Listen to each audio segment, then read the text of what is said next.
What's a moment you saw someone's true colors too late? I was 23 when I met Dylan at my first real job. He was the kind of guy everyone gravitated toward. Charming, funny, always buying rounds at the bar after work. Within a month, he'd become my closest friend and roommate.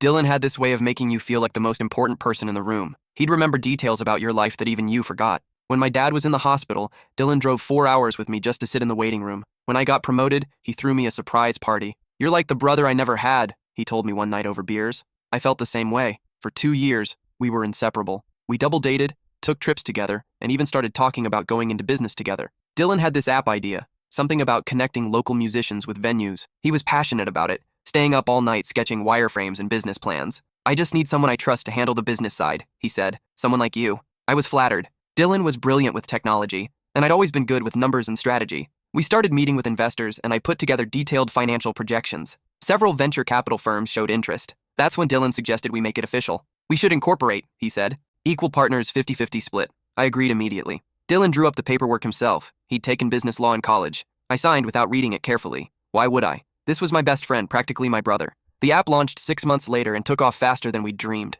Within 3 months, we had 50,000 users and 3 major venues signed up. Revenue was pouring in. Dylan handled all the technical stuff while I managed operations and client relationships. Everything was perfect until I tried to access our business bank account. My login didn't work. "Weird glitch," Dylan said when I mentioned it. "I'll fix it tomorrow." But tomorrow came and went. So did the next week. When I pressed him, Dylan got defensive. "Dude, relax. I'm handling the finances right now. You focus on getting more venues." Something felt wrong, but I trusted him. Dylan wouldn't screw me over. Then our biggest client called me directly. "We've been trying to reach your partner about the payment issue," the venue owner said. "The check we sent last month was returned. Wrong account information or something." My blood ran cold. "What payment?" I asked. "The $30,000 licensing fee." I'd never heard of any licensing fee. That night, I confronted Dylan. "There's no licensing fee in our contracts," I said. Dylan's face went pale, then hardened. "Actually, there is. I added it last month. We needed more revenue." "Without telling me?" "I'm the CEO," he said coldly. "I make those decisions. We're equal partners." Dylan laughed, a sound I'd never heard from him before, cold and sharp. "Check the incorporation papers, man." I pulled out my copy and read it properly for the first time. The language was deliberately confusing, but the meaning was clear. Dylan owned 85% of the company. I owned 15%. "You lied to me," I whispered. "I protected us," he said. "You're not business-minded enough to run a company. You're better as an employee." That's when I realized Dylan had been stealing from our clients. The licensing fees went straight to his personal account. He'd been using my relationships and reputation to build trust, then skimming money behind my back. "How long?" I asked. "Since the beginning," he admitted without shame. "Did you really think I'd split everything 50-50 with someone who just does what I tell them?" The room felt like it was spinning. 2 years of friendship, of trust, of thinking I'd found my business partner for life. All of it was a lie. But that wasn't the worst part. The worst part was what I found on his laptop the next morning. Dylan had left for a meeting, forgetting to close his laptop. The screen was still logged into his email. I wasn't planning to snoop, but my name caught my eye in the subject line of an email he'd sent 3 days earlier. The recipient was Bethany, my girlfriend of 8 months. The subject read, "About Kevin." My hands shook as I opened it. "Hey, beautiful. I know this is complicated, but Kevin's getting suspicious about the business stuff. I think we need to speed up our timeline. Can you keep him distracted this weekend while I move the remaining funds? Once everything's settled, we can finally be together openly. He has no idea how long we've been planning this. 2 years of pretending to be his friend has been exhausting, but seeing him trust me so completely made it almost too easy. The poor guy actually thinks we're best friends. After we're done, he'll have nothing. No company, no money, no girlfriend, and no best friend. But that's what he gets for being so naive. Can't wait to celebrate in Cabo next week. The tickets are booked under our real names. Mr. and Mrs. Carson. Love you, Dylan." My vision blurred. Mrs. Carson. They were married. How long had they been together? How long had this been planned? I scrolled through more emails, finding a paper trail that made my stomach drop. They'd been together for over a year, since before I'd even met Bethany. Dylan had introduced us. "I've got the perfect girl for you," he'd said. "My friend Bethany from college. You two would be great together." He'd orchestrated our entire relationship. The emails revealed everything. Bethany was Dylan's wife, married 6 months before I'd met her.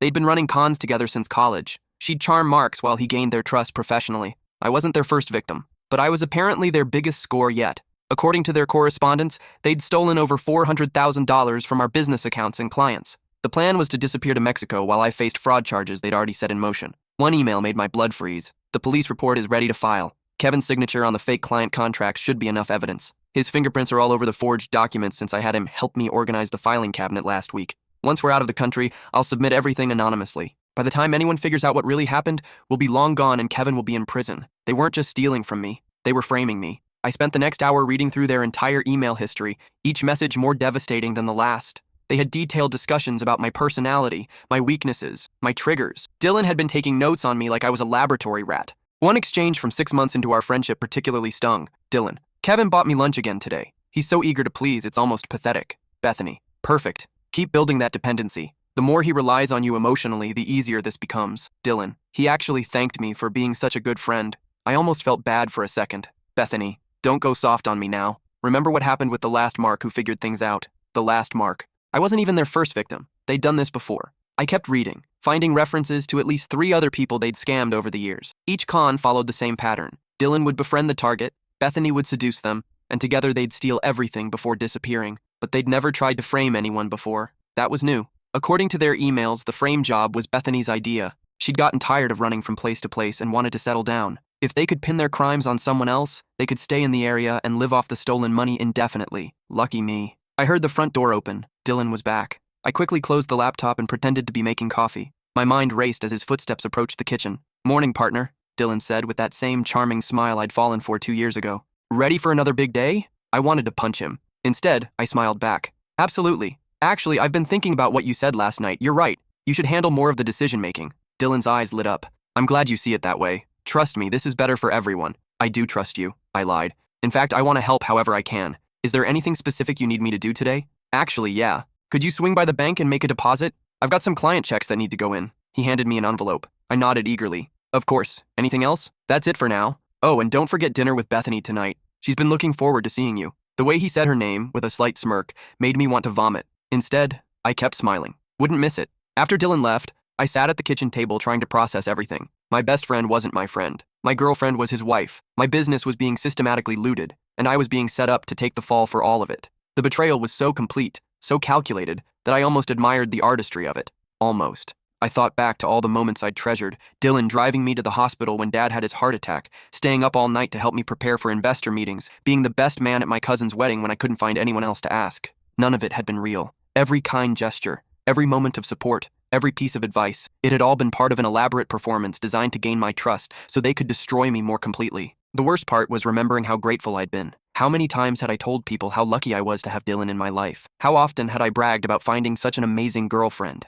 I'd been advertising their success as con artists to anyone who would listen. I pulled out my phone and started going through old photos. There we were at last year's company Christmas party, arms around each other's shoulders, grinning like idiots. There was Bethany and me at the beach, her feeding me cotton candy while Dylan took the picture, probably laughing internally at how perfectly their plan was working. Every happy memory was poisoned now, but wallowing wouldn't help me. I needed to act fast. As soon as Dylan left for his meeting, I got to work. I had maybe 6 hours before they expected me to figure anything out. First, I called my uncle, a retired police detective who'd always told me to contact him if I ever needed help. Uncle Rich, it's Kevin. I need your advice about something serious. I explained everything, sending him photos of the emails and documents. Within an hour, he called back. Kid, you're in deep trouble, but we can fix this. Don't do anything else without calling me first. And whatever you do, don't let them know you're onto them. Uncle Rich had been a detective for 30 years before retiring. He'd seen every kind of scam imaginable and knew exactly how to handle this situation. The good news is they documented everything, he said. Criminals this arrogant usually do. They can't resist bragging about how clever they are. What's the bad news? They're professionals. This isn't their first rodeo, which means they've got exit strategies and backup plans. We need to move carefully. Next, I contacted a lawyer Uncle Rich recommended, Teresa Valdez, who specialized in white-collar crime. She listened to everything and immediately started filing protective orders and documentation. We need to move fast, she said. If they're planning to flee the country, every hour counts. But we also need to be strategic. One wrong move and they'll disappear before we can stop them. Teresa explained that the emails alone weren't enough. We needed to catch them in the act of either stealing money or attempting to frame me. Otherwise, a good defense attorney might argue the emails were fake or taken out of context. These people are sophisticated, she warned. They've probably planned for the possibility of discovery. We need to be smarter than they are. While she worked on the legal side, I began gathering evidence more systematically. I didn't just copy Dylan's emails. I documented everything. Screenshots with timestamps, photos of the original documents, video recordings of me discovering each piece of evidence. Uncle Rich had taught me that in criminal cases, the chain of evidence is crucial. It wasn't enough to have proof. I needed to prove how I'd obtained it and that it hadn't been tampered with. I also started looking deeper into Dylan and Bethany's past. If they'd done this before, there might be other victims who could corroborate their pattern of behavior. Using the names and details from their emails, I started searching social media and news archives. What I found was disturbing. In Portland 3 years ago, a man named Trevor Nakamura had lost his restaurant and life savings to business partners who disappeared overnight. The description of the con matched exactly what Dylan and Bethany were doing to me. In Phoenix 2 years ago, a woman named Patricia Mills had been convicted of embezzling from her startup, despite her claims that her business partner had framed her. She'd served 18 months in prison before new evidence emerged proving her innocence. By then, her real business partner had vanished. In Denver 18 months ago, a tech entrepreneur named Marcus Webb had committed suicide after losing everything in what appeared to be a sophisticated business fraud. His family still maintained he'd been innocent. The pattern was clear. Dylan and Bethany would target successful, trusting people in small business environments. They'd build deep personal relationships, gain access to finances, steal everything, and either disappear or frame their victims. I was supposed to be victim number 4, but unlike the others, I discovered their plan before it was too late. I reached out to Trevor Nakamura first. He was wary when I called, understandably paranoid after what he'd been through. But when I described Dylan and Bethany, using their real names and physical descriptions, his attitude changed completely. "Oh my God," he said. "You found them. I've been looking for those bastards for 3 years." Trevor agreed to fly out immediately and help with the case. He had evidence from his own experience that could establish their pattern of behavior. Patricia Mills was harder to convince. Prison had left her traumatized and suspicious of everyone. But when I sent her photos of Dylan and Bethany, she broke down crying. "That's them," she whispered over the phone. "That's exactly them. He called himself David then, and she was Rebecca, but that's them." She agreed to provide testimony and evidence from her case. Marcus Webb's sister was angry at first, thinking I was some kind of scammer trying to exploit her brother's death. But when I explained everything and offered to put her in touch with Uncle Rich and Teresa, she agreed to listen. "My brother tried to tell people he was innocent," she said. "No one believed him. If helping you can prevent this from happening to someone else, I'm in." By that afternoon, I had 3 previous victims willing to testify and a lawyer who specialized in exactly this type of case. The evidence was overwhelming, but Teresa warned me that building the case was only half the battle. "The most dangerous moment will be when they realize you know," she said. "People this manipulative often become violent when cornered. We need to plan for that possibility." Uncle Rich agreed to coordinate with local police. They'd be ready to move when the time came, but I'd have to wear a wire to the dinner with Bethany to try to get her to admit something incriminating. "Just get her talking about the business or about Dylan," Uncle Rich instructed. "Don't accuse her directly. Let her hang herself." The wire felt heavy under my shirt as I walked into the restaurant that night. Bethany was already there, looking beautiful and innocent in a way that now made my skin crawl. "You seem distracted tonight," she said, reaching across the table to hold my hand. "Just work stuff," I replied. "Dylan's been handling more of the business decisions lately." "That's probably smart," she said. "You work too hard. Maybe you should let him take more control." The audacity was breathtaking. She was actively encouraging me to give more power to the man who was stealing from me. "You're probably right," I agreed. "Dylan knows what he's doing." Her smile widened. "He really does. You're lucky to have such a good friend." I wanted to laugh, or cry, or scream. Instead, I squeezed her hand and said, "I'm lucky to have both of you in my life." "You know," Bethany said, leaning forward conspiratorially, "Dylan's told me so much about your business. It sounds like it's really taking off." "It is. We're making more money than I ever imagined." "That's wonderful. And Dylan handles all the financial stuff?" "Most of it, yeah. He's better with numbers than I am." Bethany nodded approvingly. "Smart division of labor. You focus on what you're good at. Let him handle the rest." She was coaching me to be more trusting, more willing to hand over control. Even knowing what I knew, her manipulation was subtle and effective. "Actually," I said, deciding to push a little, "I was thinking about taking a step back from the day-to-day operations. Maybe Dylan could handle everything while I focus on big picture stuff." Bethany's eyes lit up. "That sounds perfect. You deserve to enjoy the fruits of your labor." Dylan mentioned something about expanding into new markets soon. "Maybe even internationally." "Oh, that's exciting. Where was he thinking?" "Mexico, I think. He said something about opportunities in Cabo." Bethany's face froze for just a moment before the smile returned.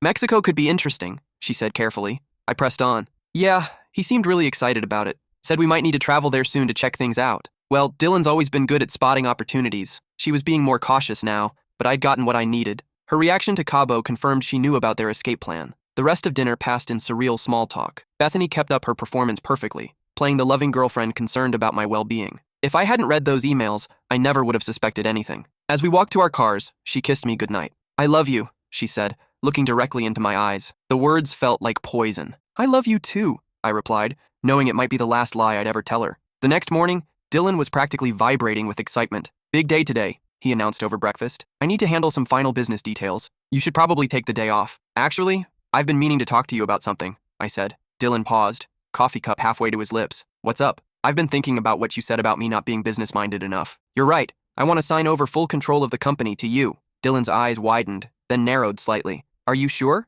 That's a big decision." "I'm sure. You built this company. You deserve to run it completely." I pulled out documents my lawyer had prepared, fake papers that looked like ownership transfers but were actually legal traps. "These just need your signature," I said. Dylan practically snatched the papers, signing them without reading. His greed overrode his caution. "This is the right choice," he said. "You'll be much happier as an employee." "I'm sure I will be." What Dylan didn't know was that by signing those papers, he'd just admitted to fraud in a legally binding document. He'd also agreed to accept full responsibility for all business debts and obligations, including the stolen client funds. Teresa had been brilliant in drafting them. The documents looked like they gave Dylan what he wanted while actually creating a legal noose around his neck. An hour later, Dylan left for the airport with 2 large suitcases. According to his emails, he was meeting Bethany for their flight to Mexico. I followed at a distance, Uncle Rich and 2 police detectives trailing behind in an unmarked car. Teresa met us at the airport with additional law enforcement and federal agents. The stolen money had crossed state lines, making this a federal case. At the airport, I watched Dylan embrace Bethany at the gate. She was wearing a new diamond ring, probably bought with stolen money. They were both laughing, probably celebrating how cleverly they'd manipulated me. They had no idea that 3 of their previous victims were also watching from various locations around the terminal, ready to identify them if needed. That's when the police moved in. "Dylan Carson, you're under arrest for fraud, theft, and conspiracy," the detective announced loudly enough for half the terminal to hear. Dylan's face went white. Bethany tried to run but was quickly apprehended by federal agents. "Kevin?" Dylan called out as they cuffed him. "What's going on? There's been some mistake." I stepped into view, no longer hiding. "No mistake," I said calmly. "I know everything. About the business, about your marriage, about Mexico, about Trevor in Portland, Patricia in Phoenix, Marcus in Denver, about all of it." The look of shock and betrayal on Dylan's face would have been comical if the situation weren't so serious. "You were supposed to be in prison by now," he said, his mask finally slipping completely. "Sorry to disappoint you." Bethany was screaming now, demanding lawyers and claiming police brutality. The performance was over. The real Bethany was finally showing herself. As they led Dylan away, he shouted back at me, "You'll never be able to prove anything! It's your word against mine!" I held up the USB drive containing all his emails. "Actually, it's your word against your word. Thanks for being so thorough in your documentation." Trevor Nakamura appeared beside me, having flown in that morning to witness the arrests. "That felt good," he said quietly. "Yeah," I agreed. "It really did." The legal proceedings took 8 months and were more complex than I'd anticipated. Dylan and Bethany had been running their con for nearly 5 years, with victims in multiple states. The FBI had taken over the investigation, and what they found was staggering. They'd stolen over $2.3 million from various victims. They'd destroyed at least 8 lives that we knew of. Marcus Webb's suicide was being reinvestigated as a possible murder. New evidence suggested he might have discovered their plan and threatened to expose them. But they'd made one crucial mistake. They'd documented everything. Dylan's compulsive need to brag about their success had created a perfect paper trail of their crimes. During the trial, more details emerged about their methods. They'd met in college in a psychology class about manipulation and persuasion. Their professor later testified that they'd both shown an unusual fascination with the techniques used by cult leaders and confidence artists. After graduation, they'd started small, petty scams and identity theft, but they'd quickly graduated to more sophisticated cons when they realized how much money could be made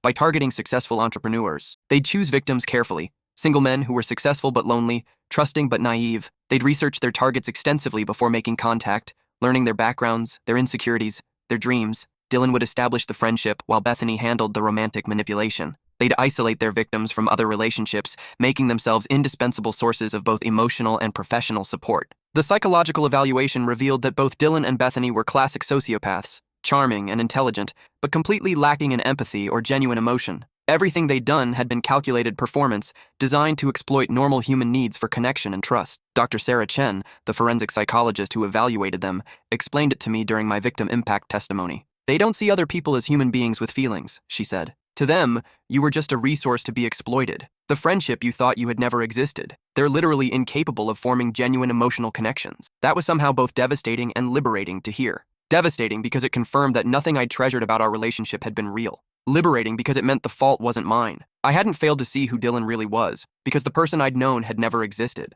Dylan and Bethany were both convicted on multiple counts of fraud and theft. Dylan got 12 years in federal prison. Bethany got 8. They had to pay back every stolen dollar, plus penalties and interest. The judge also ordered them to cover my legal fees and damages for emotional distress, though the money felt secondary to the justice. During sentencing, Dylan made one final attempt at manipulation. He stood up and addressed the court directly. "Your Honor, I want to apologize to Kevin and the other victims. I lost my way, but I found God in jail and I'm a changed man. I hope someday Kevin can find it in his heart to forgive me." Even then, even after everything, he was still performing, still trying to work an angle. I requested permission to respond, and the judge allowed it. "Dylan," I said, looking directly at him, "the person I would forgive doesn't exist. He never did. The real you is sitting right there, someone who spent years planning to destroy my life for money. That person doesn't deserve forgiveness." He stared at me for a moment, and for the first time in the 2 years I'd known him, I saw something that might have been genuine emotion on his face. Not remorse, more like surprise that I was no longer the naive Mark he'd manipulated so easily. "You used to be more fun," he said quietly.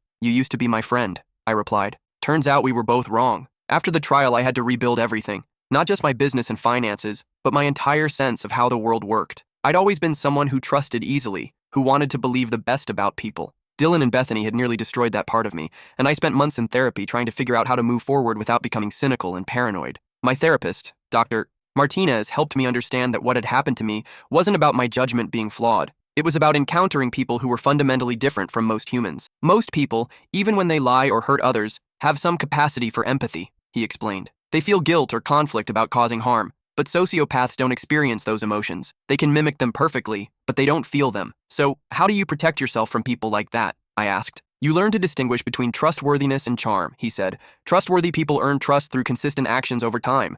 Charming people try to fast-track trust through emotional manipulation. I started rebuilding the business under a new name, Authentic Connections. The irony wasn't lost on me, but it felt right. I implemented strict financial controls and oversight. I hired a third-party accounting firm to audit everything monthly. I never again gave anyone complete access to business finances. More importantly, I changed how I formed relationships. Instead of diving in headfirst, I learned to let connections develop naturally over time. I stopped interpreting dramatic gestures as signs of deep friendship and started paying attention to smaller, more consistent behaviors. 6 months after the trial, I met Rachel at a professional networking event. She was a forensic accountant who specialized in financial crimes, someone who professionally caught people like Dylan and Bethany. Our first conversation was about fraud prevention strategies. Our second was about the psychology of white-collar crime. By our third coffee meeting, I realized I was developing feelings for someone whose job was literally to detect the kind of deception I'd fallen victim to. When I told her my story on our third date, she didn't judge me for being naive. She understood exactly how sophisticated the con had been. Financial psychopaths are remarkably common, she explained.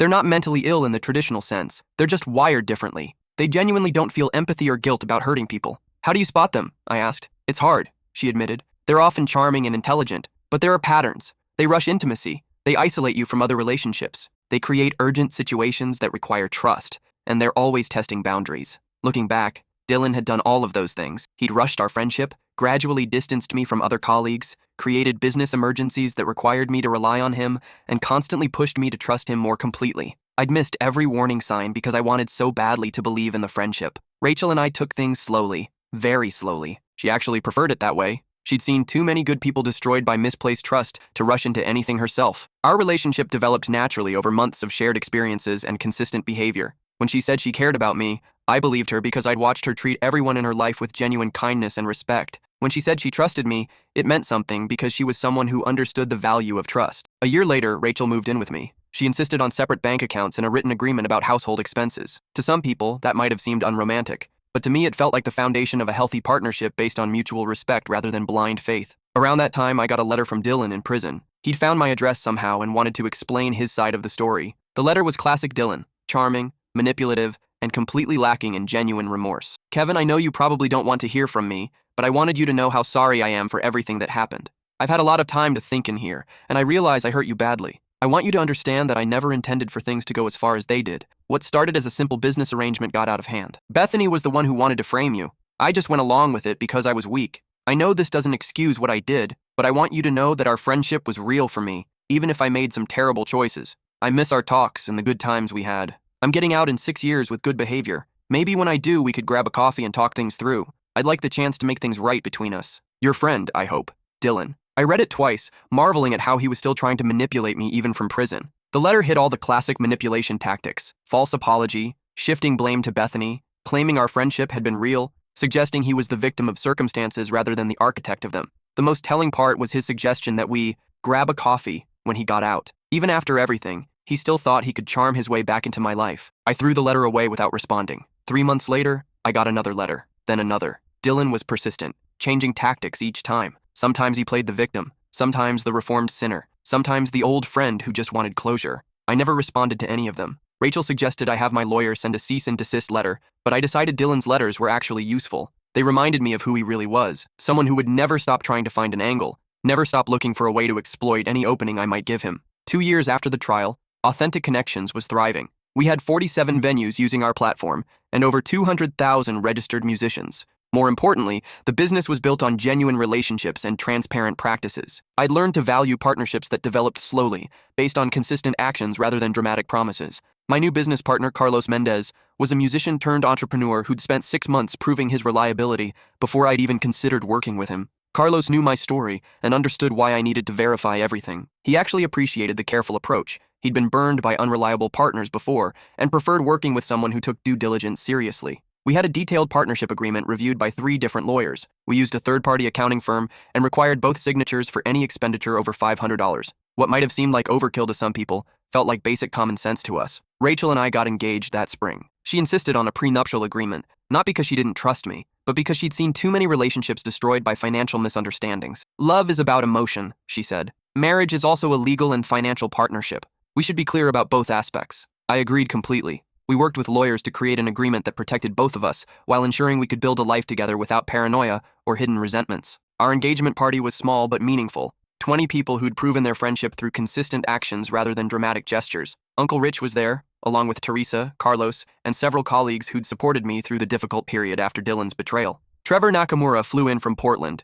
He'd become something of a mentor to me, helping me understand how to recover from sophisticated fraud, both financially and emotionally. You know what the best revenge is? He asked during his toast. Living well, building something real, refusing to let their poison turn you into someone you're not. He was right. The best way to defeat people like Dylan and Bethany was to prove that their cynical view of human nature was wrong. Trust was still possible. It just had to be earned rather than given freely. Patricia Mills couldn't make it to the party, but she sent a card with a note that made me tear up. Kevin, thank you for having the courage to stop them. Because of you, they can't hurt anyone else. That means more than you know. Patricia P.S. I'm engaged too. Turns out there are still good people in the world. 6 months later, Rachel and I were married in a small ceremony overlooking the Pacific. As I watched her walk down the aisle, I thought about how different this felt from my relationship with Bethany. With Bethany, everything had felt urgent and dramatic. She'd said, "I love you," after 2 weeks. She'd talked about moving in together after a month. She'd created artificial intensity that I'd mistaken for passion. With Rachel, everything felt solid and genuine. She'd told me she loved me after 6 months of getting to know me. We'd moved in together after a year of seeing how we handled stress and conflict together. Our connection had built naturally through shared experiences and mutual respect. During our vows, I promised to be worthy of her trust and to earn it fresh every day. She promised the same. It wasn't the most romantic language, but it was honest and meaningful to both of us. At the reception, Uncle Rich pulled me aside. "You did good, kid," he said. "You could have let those bastards turn you bitter and suspicious. Instead, you learned to be careful without losing your humanity." It wasn't easy, I admitted. The best things never are. But look around. You're surrounded by people who genuinely care about you. That's more than most people can say. He was right. Dylan had thought he was teaching me that trust was foolish and friendship was an illusion. Instead, he taught me the difference between real relationships and performed ones. 3 years later, Rachel and I welcomed our first child, a daughter we named Hope. Yes, it was a little on the nose, but it felt right. As I held her in the hospital, I thought about what kind of world I wanted to raise her in. I didn't want her to be naive like I'd been, but I also didn't want her to be cynical and suspicious. I wanted to teach her to be careful without being paranoid,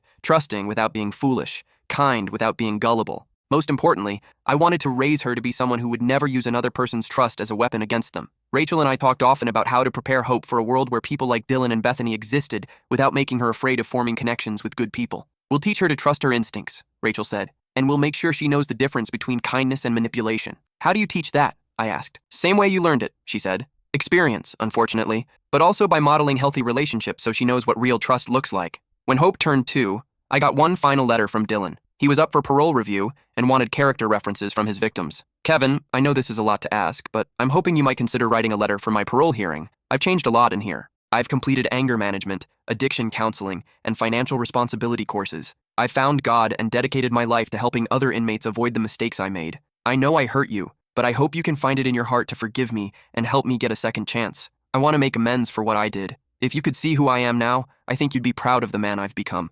Respectfully, Dylan." I showed the letter to Rachel, who laughed out loud. "He's still doing it," she said, "still trying to work an angle. If you could see who I am now." Classic manipulation language designed to make you curious enough to engage. She was right, of course. Dylan hadn't changed. He'd just learned to adapt his performance to a new environment. Prison had taught him which words would sound most convincing to parole boards and former victims. I wrote a letter to the parole board, but not the one Dylan was hoping for. To the parole review board. "Dylan Carson has requested that I provide a character reference for his parole hearing. I am writing to strongly oppose his early release. Mr. Carson spent 2 years systematically planning the destruction of my life and the lives of several other innocent people. His crimes were not impulsive mistakes, but carefully calculated acts of psychological and financial warfare. Even now, his letter requesting my support demonstrates that he has not changed. He continues to attempt manipulation and deception, showing no genuine understanding of the harm he caused. Mr. Carson is an intelligent and charming sociopath who will undoubtedly find new victims if released early. I urge you to require him to serve his full sentence. Sincerely, Kevin Patterson P.S. I have copies of all correspondence Mr. Carson has sent me from prison, demonstrating his continued attempts at manipulation. These are available upon request. Dylan's parole was denied. Trevor, Patricia, and Marcus Webb's sister had all written similar letters. 6 months later, I heard from Uncle Rich that Dylan had been caught running a commissary scam inside the prison, selling fake investment advice to other inmates. His sentence had been extended by 18 months. Some people never change, but most people do. Rachel and I have built something real together. A marriage based on mutual respect, shared values, and trust that's been earned through consistent actions over time. Hope is 5 now, and she's the joy of our lives. She's also inheriting both our careful natures and our capacity for genuine connection. She asks thoughtful questions, observes people's behavior closely, and somehow manages to be both wise and innocent. Last month, she came home from kindergarten with a story about a new boy in her class. Tommy said he'd give me his cookie if I gave him my toy, she reported. But yesterday he said he'd give me his apple if I gave him my crackers, and he never did. So I said no. Rachel and I exchanged a look. Our daughter was already learning to distinguish between words and actions, promises and follow-through. That was smart thinking,